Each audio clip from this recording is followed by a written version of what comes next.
Em 1999, o Armínio Fraga, economista, inclusive tem vídeos dele circulando aí, em que ele votou no Lula e depois esboçou um certo arrependimento, ou dizendo que não esperava, né, o que estava sendo anunciado. Nós tínhamos no Brasil a chamada banda cambial.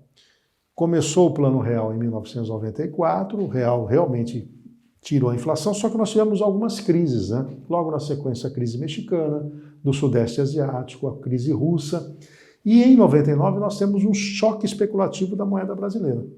E aí o Armínio Fraga, né, pensou ali um que a gente chama de tripé macroeconômico, que é: o país tem que ter uma boa política monetária, uma boa política fiscal e uma boa política cambial. Para tanto, ele estabeleceu a seguinte perspectiva: olha, nós temos que olhar a inflação não no que aconteceu para trás, nós temos que olhar a inflação, o que vem pela frente. Então, o tripé macroeconômico estabelece: olha, eu preciso de metas de inflação. E o Brasil pratica isso desde aquela época. Então, o Banco Central brasileiro, inclusive com o Conselho Monetário Nacional, estabeleceu, né, o Conselho Monetário estabeleceu que o Brasil vai ter 3,25 de meta de inflação, depois vai ter 3 e estabiliza em 3, como acontece nas principais economias mundiais. Então, isso é praticado. Então, existe uma inflação meta, um alvo, e o Banco Central tem que criar condições para que isso chegue lá, e obviamente a economia também. Além disso, na política cambial, o tripé macroeconômico prevê o seguinte: ó, o câmbio tem que ser flexível. O que é isso?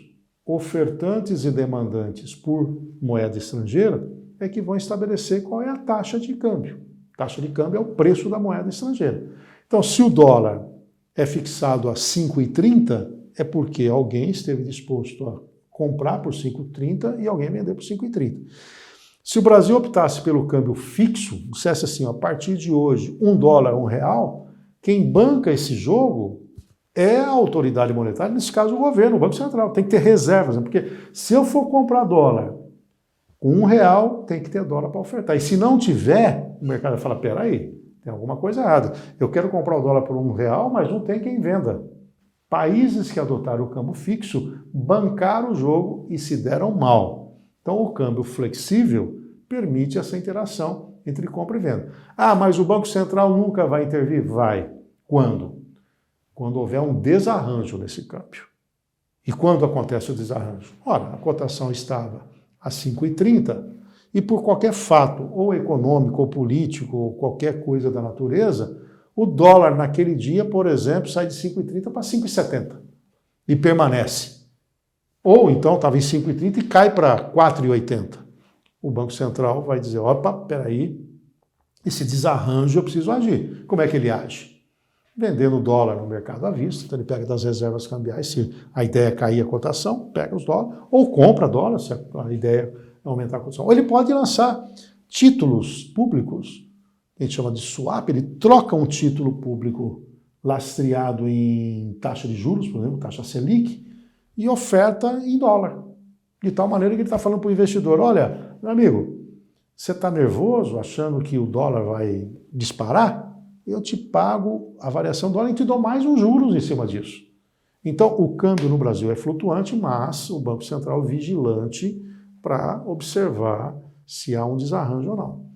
E no fechamento do tripé é a política fiscal. E a política fiscal é rigor fiscal. Quer dizer o seguinte: qualquer governo, como você na tua casa, como eu na minha casa, nós temos que gastar dentro do limite da nossa renda. E, se possível, ter algum excedente. Então, um Estado gastador, um governo gastador, vai gerar incertezas. Pensa na seguinte situação: eu tenho uma renda anual de 100 moedas. Vou no banco, porque eu estou com um descontrole no meu orçamento, e pego 10 moedas. Devo 10% da minha renda anual.